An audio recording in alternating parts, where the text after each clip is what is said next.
Baik, Buka. Selamat Anda sudah menjabat jabatan yang dan sebagian pejabat ya, karena kita belum mengamankan waktu, mungkin tidak semua pejabat diberikan tempat selamat oleh Bapak Bupati, Ketua Terkena PKK, Bapak Wakil Bupati. Kami pulang lagi acara kita pada hari ini.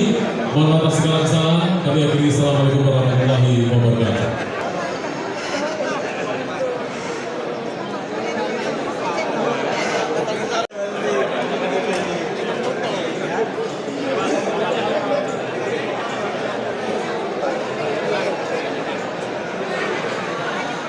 Ini biasa, seperti selalu kita sampaikan.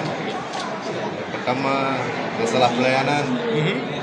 Yang kedua, harapan kita sesuai dengan moto kita, yaitu Aceh Terabangkit. Maka sesudah ada pelantikan ini, tenaga baru, harapan baru.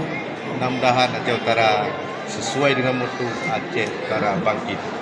Apa yakin dengan pelantikan ini bisa Aceh Utara berubah drastis? Ya, insya Allah. Insya Allah. Apalagi? Oke, siap. Oke, terima kasih.